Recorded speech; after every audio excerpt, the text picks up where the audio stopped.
দিন ইফতারিতে dumpling soup করেছিলাম, তারই একটা রিল দিয়েছিলাম আমার পেজে। সেখানে আমার অগণিত আপুরা আমাকে কমেন্ট করেছিল, আপু অবশ্যই এই স্যুপের রেসিপিটা দিবা। বিশ্বাস করেন যারা অলস তাদের জন্য এত সহজ আর মজাদার রেসিপি আর হতেই পারে না।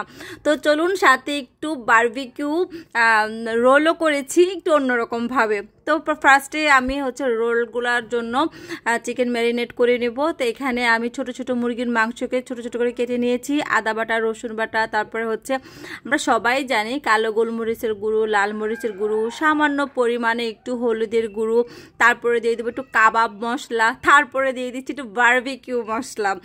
মানে সব সময় তো আমরা রোল খাই, এবার একটু বারবিকিউ স্টাইলে করলাম। দিয়ে দিলাম একটু সয়া সস এবং টমেটো সস, এবং আমি বারবিকিউ সসটাও এখানে ইউজ করছি যেন আমার চিকেনটা এবং পুরটা থেকে পুরো বারবিকিউর একটা ঝাঁঝালো অ্যারোমা আসে। তো এই পুরটা আমি রেডি করে এবার আমার ডাম্পলিংয়ের যে ম্যারিনেটটা আছে সেটা করছি। তো এখানে আমি চিকেন ভালো মতো ধুয়ে ব্লেন্ড করে নিয়েছি যেন কোনো পানি না থাকে। আর এখানে কিন্তু আদা রসুনের যে পরিমাপটা সেটা কিন্তু আপনারা অবশ্যই সঠিক ব্যালেন্সে নেবেন, কম বেশি হয়ে গেলে কিন্তু একটা স্মেল আসবে। তো এখানেও কালো গোলমরিচের গুঁড়ো, টেস্টিং সল্ট, সয়া সস দিয়ে দিলাম। দিয়ে দিব এখন ছোট ছোট কিউব করে রাখা গাজর, তারপর পেঁয়াজ, তারপরে মরিচের কিন্তু আমি এখানে বিচিগুলো ফেলে দিয়েছি যেহেতু বাচ্চারা খাবে। আর যেটা করেছি একদম বাটারকে গরম করে দিয়ে দিয়েছি। এই বাটারটার জন্য চিকেনটা স্মুথ হবে, মুখে দিলে মিলিয়ে যাবে আর এত সুন্দর একটা ফ্লেভার আসবে। অনেক সহজ না? আমাদের চেনা রান্নাগুলোকেই যদি আমরা সামান্য কিছু মশলার দিয়ে একটু অন্যরকমভাবে করতে পারি, টেস্ট কিন্তু চেঞ্জ হয়ে যায়। এবার আমি রোলের জন্য বাটার দিয়ে চিকেনটা দিয়ে দিলাম যেন আমার রোলটা, যেহেতু আমি এখানে বারবিকিউতে করছি সেই জন্য খুব সুন্দর স্ট্রং একটা ফ্লেভার আসে। এরপরে দিয়ে দিলাম একদম বেশি করে পেঁয়াজ, তারপরে দিয়ে দিব গাজর যেহেতু আমি গ্রেটারে করি নাই, বটিতেই করেছি। দেখেন খুব সুন্দর মিহি করে কাটা হয়েছে। এরপরে আমি এখানে কাঁচামরিচও দিয়ে দিব।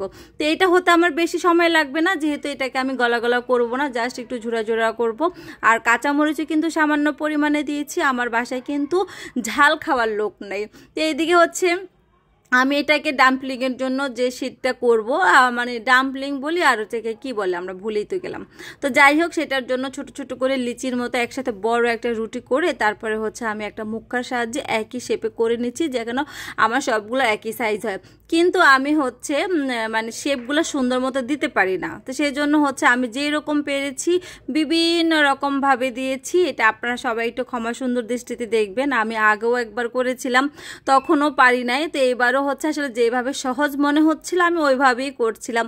আসলে শেপটা সৌন্দর্যের জন্য, তারপরে কিন্তু শেষ দিকে কিন্তু আমার শেপগুলো সুন্দরই হয়েছিল। আর এটা কিন্তু আমরা বাসায় যারা করি না, ফ্রোজেন পাওয়া যায় কিন্তু মিনা বাজার বা স্বপ্নতে, তো অনেকের ঘরেই কিন্তু এটা ফ্রোজেন করা আছে। এরপরে আমার পুরটা রেডি। আর আমি যে এটাকে কি বলে রোলের যে শীটটা সেটা কিন্তু আমি বাইরে থেকে কিনে নিয়েছি। এটা আমার প্রিয় আপুর থেকে আমি জানতাম, আমি আগে জানতাম না যে কিনতেও পাওয়া যায়।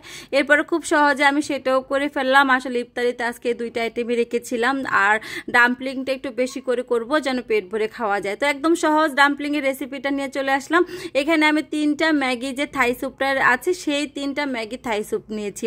এখানে থাই স্যুপ স্যুপ আমরা সবাই প্যাকেট মশলা দিয়ে বানাতে পারি। পানিটা আপনাদের আন্দাজ মতো দিবেন। তো আমার যেহেতু ইফতারিতে আর কিছু খাবো না, এটা খেয়ে পেটটা ভরতে হবে, সেজন্য আমি একটু বেশি পরিমাণে নিয়েছি। দিয়ে দিলাম এখানে সয়া সস, দিয়ে দিব এখানে আমি টমেটো সস, আর সামান্য পরিমাণে লবণ দিব, কারণ সসগুলোতে কিন্তু লবণ আছে, সেজন্য লবণের পরিমাণটা আপনাদের বুঝে শুনে দিয়ে দিতে হবে। দিয়ে দিয়েছিলাম কাঁচামরিচ। আর আমার বারান্দায় থাই পাতা ছিল, স্যুপের যে পাতাটা হয় সেটা একদম ফ্রেশ দেওয়ার পরে এত সুন্দর গ্রান। তো এখানে কিন্তু আপনারা লেবু পাতা দিতে পারেন, লেবু পাতা দিলে ফ্লেভারটা আরও স্ট্রং হয়, তবে আমার লেবু পাতা ছিল না।